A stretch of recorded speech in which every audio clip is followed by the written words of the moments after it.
Didik TV KPM. So, kita akan pergi kepada contoh-contoh soalan. Baik. Okey, saya teruskan perkongsian saya. Contoh soalan yang saya rasa sangat mudahlah. So, kita ada siapakah yang menjumpai neutron. Okey. So, ini soalan-soalan sejarah yang perlu kamu hafal lah. Tak ada cara lain. That's why bila dalam kimia ni, kadang-kadang saya selalu buat program dengan anak murid saya, tasmik kimia. Maksudnya kena baca, kena hafal. So, dekat sini saya ada satu jumpa dalam internet. Ada seorang cikgu tu buat. Okey, Datuk T ramai bini cantik. Okey. So Datuk ni Dalton, T ni Thomson, R ni Rutherford, B ni Niels Bohr dan C ni Chadwick. Okey. So now Datuk kita ada Sen pun. So nanti kamu boleh hafal lah. Kalau cikgu kamu dah bagi akronim yang mudah, kamu boleh hafal lah. Okey. Dalton dia punya keyword dia adalah sfera. Okey. And then Thomson akan menjumpai elektron. Okey, Rutherford akan menjumpai nukleus. Okey, proton dalam nukleus. Okey. Cuma Rutherford ni paling senang ingat. Sebab apa? Rutherford ni kereta Ford. Dia berkaitan dengan Malaysia ada kereta apa? Proton lah. Okey. And then Niels Bohr ni kita ada orbit, and then kita ada C Chadwick, kita ada neutron. So siapa yang menjumpai zarah neutron? So jawapan dia okey, kita ada James Chadwick kan? Okey. Seterusnya saya pergi kepada soalan yang kedua. Antara yang berikut yang manakah kedudukan unsur Y dalam jadual berkala unsur? So diberi adalah susunan elektron, gambar rajah susunan elektron. So petala pertama mempunyai berapa? 2. Okey, petala kedua mempunyai berapa elektron yang terisi? Kita ada 8 and then kita ada 7. Okey. So daripada susunan elektron ini kita boleh membuat kesimpulan 7 merupakan electrovalence. Okey, elektron yang berada di petala terluar. Okey. So bila 7, okey, kumpulan ini adalah kumpulan 17. Syarat electrovalent nak tahu kumpulan 3 hingga 8 kita akan campur 10. So bila 17, semua murid-murid boleh potong jawapan dengan yakin. Jawapan yang tak termasuk. So, bila kita buat penyemakan, ringkas. Okay? And then, ada berapa petala yang terisi dengan elektron? So, kita tengok nombor. Ada 2, 8, 7. So, ada 3 petala yang terisi dengan elektron. Betul tak? So, jawapan dia adalah okey. So, kita ada C, 3 petala. Okey? Okey, saya pergi kepada soalan contoh yang lain. Antara yang berikut yang manakah tidak larut dalam air? Yang ini adalah garam tidak terlarutkan. Okey, so garam tidak terlarutkan, nama kaedah penyediaan dia adalah penguraian ganda 2 ataupun kita panggil pemendakan. So kalau kita tengok kat sini semua dia bagi sulfat, betul tak?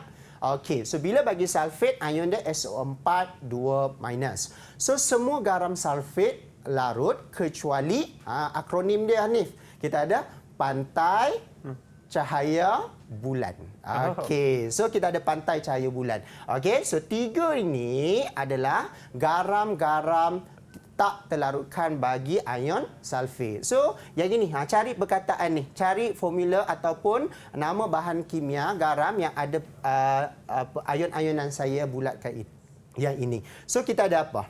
Yang mana yang tidak terlarut dalam air? So, kita ada, okey, jawapan dia, jawapan dia kita ada apa? Plumbum 2 sulfat. Kan? Yang lain tu semua adalah larut. Okey? Sebab kita ada plumbum 2 sulfat. Formula dia PbSO4. Okey. Seterusnya, okey, soalan persamaan mewakili satu tindak balas pengesteran. Pengesteran ni adalah satu tindak balas yang selalu ditanya dalam exam lah. So jadi mungkin boleh fokus kepada tajuk sebatian organik, maksud sebatian sebatian karbon kan. Okey, so kita ada tindak balas pengesteran. Okey, bila kita sebut ester, kita mesti ada 2 siri homolog yang kita tambah. Okey, so yang pertama yang ini sebenarnya asid karboksilik. Okey, yang sini kita ada alkohol X. Okey, untuk pengetahuan murid-murid, yang ini kita panggil dia adalah ester.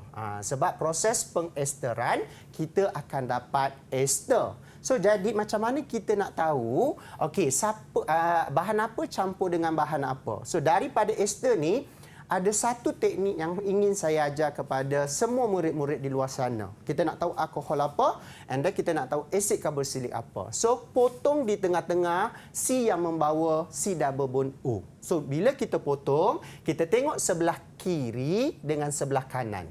So, yang mana ada ni ada atom O. So, yang ini ada O, betul tak? So, yang membawa O itu adalah alkohol. Okey, boleh? Yang tidak membawa tu, maksudnya dia bawa yang potong ni sekali, yang ini adalah kita ada asid karboksilik. Okey, asid karboksilik. Maaf tulisan saya. Okey, and then sekarang dia nak tentukan X. X ni merujuk kepada alkohol. Okey, so bila merujuk kepada alkohol, kita nak fokus yang inilah. Okey, boleh? So kalau kita tengok yang ni ada berapa C, Hanif? Ada 3 je. 3. Cuba kita tengok pilihan jawapan, kan? Okey, yang pertama ada 1, 2, 3. Betul tak? Ini mungkin jawapan. Yang ini ada 2. Betul ke salah? Salah lah, kan? Okey. Yang ini ada berapa? 1, 2, 3, 4, 5. So, salah. Yang ini 1, 2, 3, 4, 5. Salah. Sebab kita punya alkohol mesti ada C3. Dan mengandungi, okey, kita hidroksil. Okey? Okey, so jawapan dia adalah Okey, seterusnya kita pergi kepada soalan bahan manakah yang menggumpalkan lateks. So kalau di Kedah kita sebenarnya banyak lateks ni kita panggil apa? Susu getah. Okey, cuma dalam kimia kita panggil lateks. Okey. Ada 2 konsep yang perlu murid-murid ingat. Okey, dia sebenarnya ada 3. Okey, tapi bila sebut bahan ada 2 lah. Apabila kita masukkan asid, okey, latex akan tergumpal. Okey, apabila kita masukkan alkali, okey, alkali mencegah penggumpalan latex. Tetapi bila kita menoreh, kita biarkan latex tu semalaman, insya-Allah dia akan tergumpal. Hasil daripada tindakan bakteria yang menghasilkan toksin yang bersifat asid yang menghasilkan ion hidrogen. Okey. So now bila saya sebut menggumpalkan, coagulation, maksudnya penggumpalan latex. Bila sebut penggumpalan latex mesti guna asid. Okey. So jawapan dia adalah asid formic. Yang natrium ni bukan sebab ni garam biasa. Yang ni akali, ni akali. Akali lemah, akali kuat. Okey. So now kita tengok seimbas sekali. Mana tahu soalan ni naik, kan? Okey, so bila kita sebut latex, okey, dia adalah polimer semula jadi yang kita panggil polyisoprena. Apa monomer? Monomer dia kita ada isoprena. So, lihat okey, monomer formula struktur bagi monomer latex. Okey. So yang ni mungkin kamu boleh tengok buku teks SSM Kimia tingkatan 5 di bawah tajuk polimer. Okey, kita pergi seterusnya. Okey, contoh soalan yang lain. Okey, diberi, okey, kita ada 5 larutan daripada A, B, C, D dan E. Okey. So, diberi nilai pH. Kita belajar nilai pH mula daripada berapa? Okey, so kita mula daripada 0, okey, 7 sampai 14. Okey, 0 hingga 7 kita ada apa? Asid. Sedikit perkongsian, kan? Okey, sini kita ada alkali. So, bila nak dekat 0, sini asid lemah. Okey, saya buat short form nah. Sini asid kuat. Okey. And then, untuk alkali, sini alkali. Okey, alkali lemah. Okey. Dan sini adalah alkali okey, kuat. So dia ada beza sikit lah. Okey. And then, okey, kalau kita tengok dekat sini 7 ni, okey, condition dia apa? Keadaan dia? Neutral. Okey, pandai ni, neutral. Okey. So jadi yang ini adalah asid dan sini kita ada alkali. So kita tengok soalan, 2 larutan yang mana menghasilkan larutan neutral. Bila sebut neutral, pH dia mesti 7. Dan konsep neutral adalah apabila asid campur dengan alkali. Okey.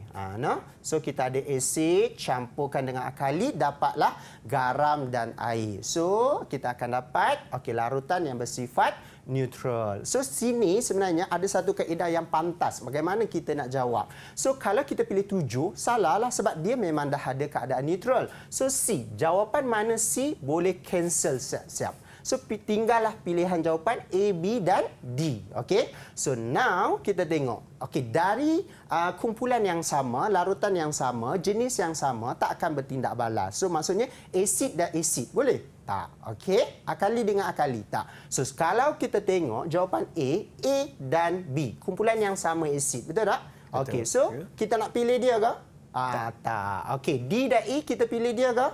Okey, tak. Okey. So, jawapan dia dengan yakin. Tapi kena yakinlah. Okey, tak baca pun tak apa. So, jawapan dia adalah D. So, kita ada B dan E. B ni kita ada asid. Okey, mungkin dia adalah asid sorry nah, kat sini tadi bukan asid lemah, ni asid kuat nah. Sini saya buat pembetulan, kita ada asid kuat. Okey, sini kita ada asid lemah. Okey. So saya buat pembetulan. Okey. So untuk asid, okey, di sini asid kuat dekat dengan kosong, sini asid lemah dekat dengan 7. Kalau akali lemah dekat dengan 7, akali kuat dekat dengan 14. Okey. So saya buat pembetulan. Boleh nak? Okey. So sini asid kuat, asid lemah. So yang B ni adalah asid lemah. Okey, and then E ni kita ada asid. Ni kita tengoklah nanti kemolaran dia. Okey. So jawapan dia adalah okey D. Boleh? Okey. So kita tengok soalan seterusnya. Apakah campuran yang terdapat dalam alloy X? Okey. So yang ni kalau kita tengok kita ada pingat. Ni pingat apa? Pingat gangsa kan? Emas gangsa. Gangsa. Dia nampak macam emas tapi sebenarnya pingat gangsa lah nah. Okey. Sebab kita ada apa? Paparan warna kan? Okey. So now apakah campuran yang terdapat dalam alloy X? Okey. So kalau pingat gangsa, okey. So kita ada, nak ingat akronim alloy dia adalah kita ada bronchus. Okey. Bronze ni maksudnya gangsa. Okey. So, bila gangsa, apa campur apa? So, kita ada copper campur dengan stannum. Kan? So, pilihan jawapan dia, kena ingatlah. Okey? So, kita ada copper dengan stannum. Okey? Nak dapat gangsa, cari yang mana berkaitan dengan copper dengan stannum. Okey? So, jawapan dia adalah B. Baiklah, cikgu. Didik TV KPM